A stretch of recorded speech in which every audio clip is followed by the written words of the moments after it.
मित्रों, एक बार भगवान शिव ने माता पार्वती से कहा, पार्वती तुम रोजाना मुझसे कोई ना कोई ज्ञान की कहानी सुनने के लिए कहती रहती हो, मगर आज मैं तुम्हें अपनी मर्जी से एक ऐसी कहानी सुनाने के लिए जा रहा हूँ जिस कहानी को यदि कोई भी स्त्री ध्यान से सुने और इस कहानी से प्राप्त ज्ञान को अपने जीवन में उतारे तो उसका पति कभी अपनी पत्नी पर क्रोध नहीं करता, क्योंकि उसका क्रोधी स्वभाव पारिवारिक आकर्षण की ओर बदल जाता है और फिर पत्नी के जीवन में एक खुशनुमा माहौल बना रहता है। वहीं भगवान शिव की बात को सुनने के बाद में माता पार्वती कहती हैं, प्रभु फिर तो आप ये कहानी जल्दी से सुनाइए, क्योंकि इस कहानी से प्राप्त ज्ञान को मैं अपनी सेविकाओं को स्वप्न में जाकर बताऊंगी, क्योंकि मेरी कई सेविकाएं ऐसी हैं जिनके पति हमेशा बात बात पर उनके साथ में नौकरों जैसा व्यवहार करते हैं, बात बात पर क्रोध करते रहते हैं, उन्हें गुलाम बनाकर रखते हैं, पराई स्त्रियों के चक्कर में पड़े रहते हैं। तो मित्रों, कहानी शुरू करने से पहले मेरा आप सभी से अनुरोध है कि आप हमारी कहानी में खो जाएं। उससे पहले हमारे चैनल को सब्सक्राइब करके बेल आइकन अवश्य दबा लें, जिससे हमारी हर वीडियो का नोटिफिकेशन सबसे पहले आप तक पहुंच सके और आप हमारी हर वीडियो से प्राप्त ज्ञान का अपने जीवन में लाभ उठा सकें। तो आइए कहानी शुरू करते हैं। भगवान शिव कहते हैं, पार्वती प्राचीन समय की बात है। एक राज्य में एक राजा रहा करता था। उसकी एक राजकुमारी थी जो अत्यंत सुंदर थी और राजा अपनी पुत्री से बहुत ज्यादा प्रेम करता था। उसने अपने सेवकों को आदेश दे रखा था कि राजकुमारी को रोजाना फूलों से तौला जाए। वहीं इस काम के लिए राजा ने एक मालिन को नियुक्त कर दिया था। वो मालिन रोजाना राजमहल में फूल लाया करती थी। वो रोजाना महल के बाग से रोज तरह तरह के फूल चुन चुन कर लाया करती थी। मालिन इस बात से बहुत खुश थी कि उसे राजकुमारी के लिए फूल लाने का मौका मिल रहा है। वहीं राजमहल के बगीचे में एक सुंदर तालाब था। तालाब में रंग बिरंगी मछलियां थीं। एक दिन मालिन जब अपने माली के साथ में तालाब पर गई तो उसने उसमें सालुक के फूल उगे देखे। ये फूल बड़े बड़े सफेद, गुलाबी और पीले रंग के थे। वहीं उन फूलों में एक बहुत ही बड़ा सा फूल था जिसकी सुंदरता से मालिन अभिभूत हो गई और उसने सोचा कि इस फूल को तोड़ लिया जाए तो इसकी बहुत ही स्वादिष्ट सब्जी बन सकती है। वहीं उसने उस फूल को तोड़ लिया। फिर माली ने जब घर पर आकर अपनी कटारी से उस फूल को काटना चाहा ताकि सब्जी बन सके, तो उस फूल में से एक आवाज आई कि मुझे मत काटो, मैं सालुक कुंवर हूँ और इस फूल के अंदर ही मैं बैठा हूँ। यदि मुझे काटना है तो किनारों से काटो ताकि मैं बाहर आ सकूं। वहीं फूल से आई आवाज को सुनकर के वो माली डर गया, पर मालिन ने बड़ी ही सावधानी से फूल की एक एक पत्ती अलग करना शुरू कर दी। पत्तियों के अलग होते ही उसमें से एक प्यारा सा सुंदर बालक बाहर निकला। वहीं निसंतान माली और मालिन उस सुंदर से कुंवर को ईश्वर का उपहार मानकर बेटे की तरह उसकी परवरिश करने लगे। इस प्रकार समय बीतने के साथ में सालुक कुंवर एक सुंदर नौजवान में बदल गया। उधर राजकुमारी भी एक सुंदर युवती बन चुकी थी। वहीं मालिन अभी भी राजकुमारी के तौलने के लिए महल में फूल लेकर जाती थी। वहीं राजकुमारी की सुंदरता के बारे में सालुक जितना सुनता, उससे मिलने की चाह उसके अंदर उतनी बलवती होती जाती थी। एक बार जब सालुक कुंवर की माँ उस मालिन ने फूल एकत्र किए तो सालुक ने बिना धागे की एक माला तैयार की और चुपचाप जूही के फूलों की वो माला उस ढेर में रख दी। वहीं सालुक कुंवर की माँ मालिन ने जब वो जूही के फूलों की माला देखी तो क्रोधित हो गई और उसने कहा कि ये माला मैं लेकर राजकुमारी के पास बिल्कुल नहीं जाऊंगी। इस प्रकार जब मालिन ने मना किया तो उसके बेटे सालुक ने अपनी माँ मालिन से विनती की कि वो इस माला को राजकुमारी के पास अवश्य लेकर जाए। वहीं राजकुमारी ने जब वो माला देखी तो पूछा कि वो कहाँ से आई है। चूंकि मालिन को तो पता था कि उसके बेटे ने ही उस माला को बनाया है, लेकिन राजकुमारी के पूछने पर वो डरकर राजकुमारी से माफी मांगने लगी। पर राजकुमारी तो माला देखकर बहुत ही खुश हो गई थी। जब उसे सच का पता चला तो उसने कहा कि वो सालुक कुंवर से मिलना चाहती है और फिर राजकुमारी के सालुक कुंवर से मिलने पर राजकुमारी को उससे प्यार हो गया और फिर उन्होंने विवाह करने का निश्चय किया। इस प्रकार राजकुमारी और सालुक कुंवर ने गंधर्व विवाह कर लिया और किसी को नहीं बताया। इस समय किसी को बताना उचित न लगने के कारण उन दोनों ने अलग अलग रहने का फैसला लिया। और फिर सालुक कुंवर जो था सबके सो जाने के बाद में रात को मोर पर चढ़कर राजकुमारी से मिलने महल आने लगा। और वो आते समय अपने मोर से केवल एक ही बात कहता, अरे मेरे प्यारे मयूर, मुझे जल्दी से राजकुमारी के पास पहुंचा दो।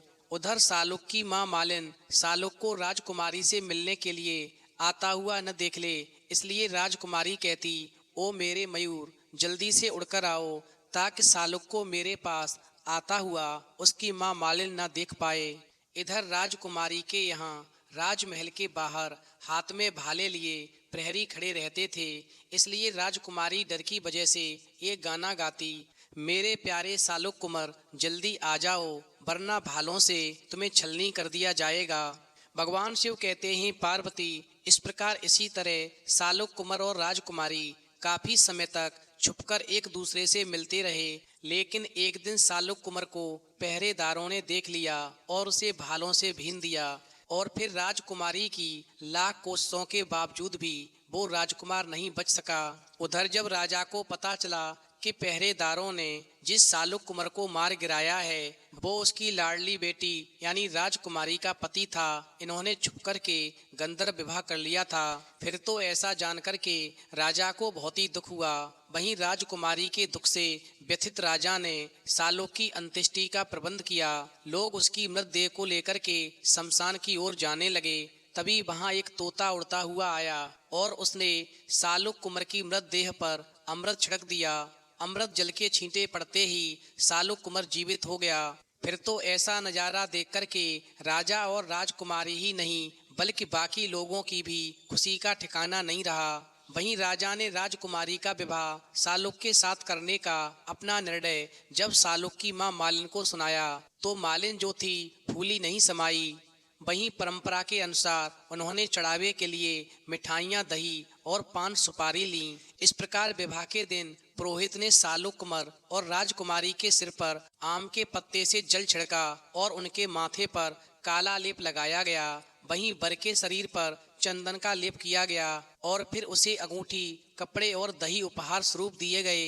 और फिर आम की लकड़ी की आग जलाई गई और सालुक कुंवर ने आग में चावल, घी और फूल समर्पित किए। वहीं पुजारी ने मंत्रों का उच्चारण किया और इस प्रकार उनका विवाह संपन्न हो गया।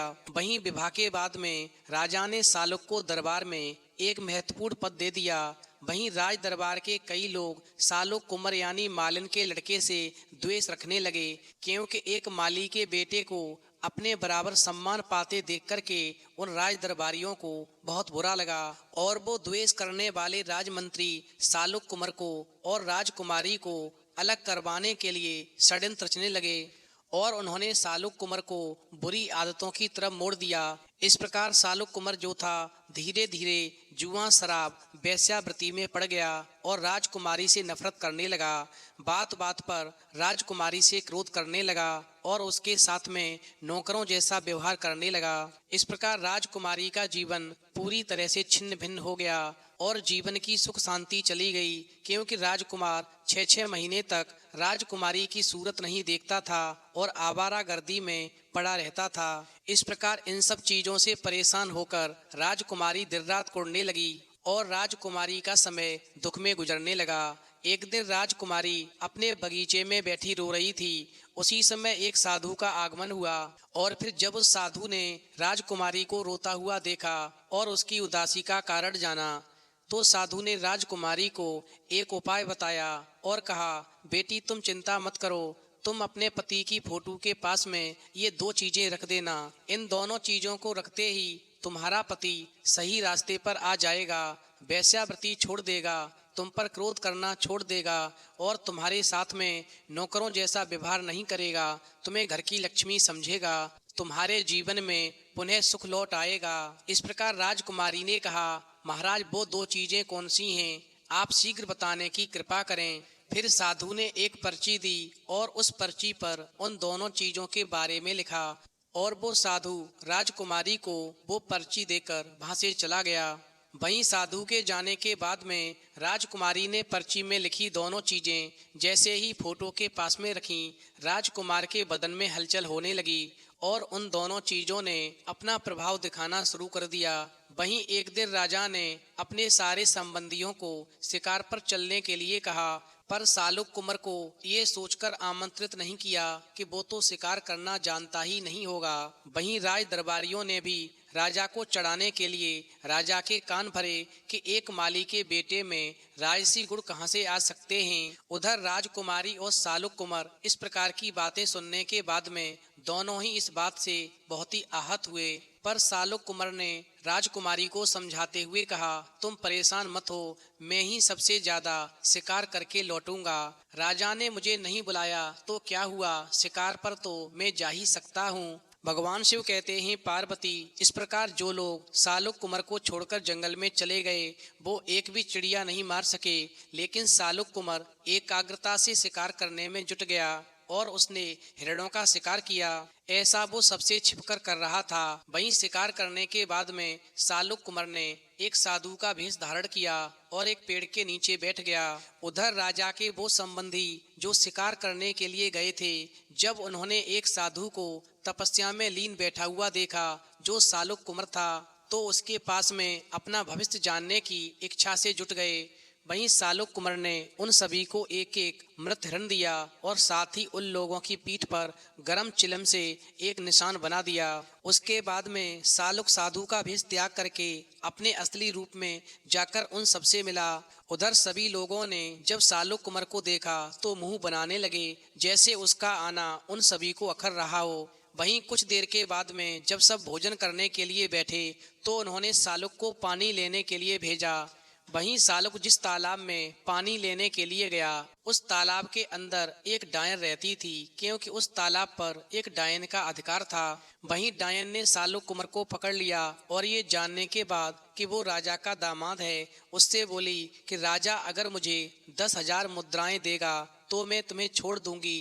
इस प्रकार राजा तक जब ये खबर पहुंची तो राजा ने 10,000 मुद्राएं देने से मना कर दिया, क्योंकि वो सालुक कुंवर को पसंद नहीं करता था और राज दरबारियों के बहकावे में आ गया था।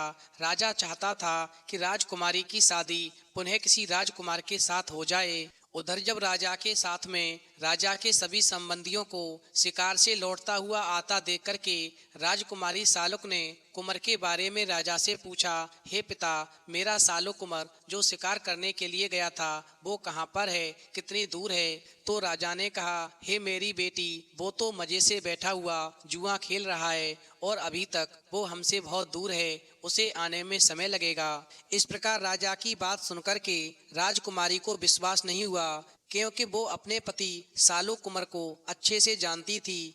इस प्रकार राजकुमारी ने अपने 2 पालतू कुत्तों को सालुक कुंवर की खबर लेने के लिए भेज दिया। वहीं सालुक की गंध से कुत्तों को उसके बारे में पता चल गया और फिर कुत्तों ने सालुक कुंवर को डायन की कैद से छुड़ाने के लिए एक धोबी की मदद मांगी। वहीं धोबी ने एक बांसुरी खरीदी और उसे बजाते बजाते तालाब के आसपास घूमने लगा। वहीं बांसुरी की आवाज सुनकर के डायन के बच्चे तालाब से बाहर निकल आए और डायन के बच्चे उस धोबी की बांसुरी की धुन में मदमस्त होकर के धोबी के पीछे पीछे चलते हुए जंगल तक आ गए। वहीं डायन भी उनके पीछे पीछे गई, पर वापस लौटने की राह नहीं ढूंढ सकी और सालुक कुंवर मौका मिलते ही कुत्तों के साथ में वापस महल में पहुंच गया। वहीं राजकुमारी अपने राजकुमार को देख करके बहुत ही खुश हो गई और फिर राजकुमारी ने अपने पति को सारी सच्चाई बताई कि मैंने तुम्हें गलत रास्ते से बचाने के लिए और अपने जीवन में पुनः खुशियां लाने के लिए तुम्हारी तस्वीर के पास में तुलसी का पौधा और एक सफ़ेद रंग का फूल रखा, जिसकी शुरुआत मैंने शिव तेरस वाले दिन से की और फिर तुलसी का पौधा और सफ़ेद फूल के प्रभाव से तुम सभी बुरे काम छोड़ कर के सच्चाई के रास्ते पर आ गए। उधर राजा को भी एहसास हुआ कि सालुक कुंवर वास्तव में बहुत ही योग्य इंसान है और फिर अपनी बात को सिद्ध करने के लिए सालुक कुंवर ने राजा को लोगों की पीठ पर पड़े निशानों को भी दिखाया। इस प्रकार सभी जान गए कि ये सारे हिरणों का शिकार इस सालुक कुंवर ने ही किया था। वहीं राजा को भी अपनी भूल का एहसास हुआ और उसने भी सालुक कुंवर से माफी मांगते हुए उसे अपना उत्तराधिकारी घोषित कर दिया। वहीं कहानी सुनने के बाद में माता पार्वती कहती हैं, हे प्रभु, उस साधु को इसके बारे में कैसे पता चला कि तस्वीर के पास में तुलसी का पौधा और सफेद फूल रखने से पति पत्नी के बीच में खुशनुमा माहौल बना रहता है। फिर भगवान शिव कहते हैं, पार्वती, साधु की पत्नी नंदी की सेविका थी और साधु से बहुत परेशान रहती थी, क्योंकि साधु अपनी पत्नी को बहुत परेशान करता था। वहीं एक दिन साधु की पत्नी की सेवा से प्रसन्न होकर के नंदी ने उस साधु की पत्नी को सपने में दर्शन दिए और उससे कहा, मैं तुम्हारी सेवा से बहुत प्रसन्न हूँ। तुम अपने पति की तस्वीर के पास में तुलसी का पौधा और सफेद रंग का फूल रखो। तुम्हारे जीवन के सारे संकट दूर हो जाएंगे और तुम्हारा पति वापस सही रास्ते पर आ जाएगा और तुमसे बहुत प्रेम करेगा। वहीं साधु की पत्नी ने वैसा ही किया जैसा नंदी ने बताया। फिर साधु पुनः सही रास्ते पर आ गया और अपनी पत्नी से प्रेम करने लगा। चूंकि नंदी मेरा वाहन है और उसके वचन की रक्षा करना मेरा धर्म है, इसी वजह से नंदी ने जो कहा वो मैंने पूरा किया और नंदी को ये वचन दिया कि जो भी स्त्री अपने पति से परेशान रहती है वो अपने पति की तस्वीर के पास में तुलसी का पौधा और सफ़ेद फूल रखेगी तो उसका जीवन खुशियों से भर जाएगा। वहीं माता पार्वती अंत में कहती हैं, प्रभु, आपकी लीला तो अपरंपार है। तो मित्रों, यदि आपको आज की कहानी अच्छी लगी हो तो प्लीज़ आप हमारे चैनल को सब्सक्राइब करें और भगवान शिव और पार्वती के लिए एक लाइक करना बिल्कुल न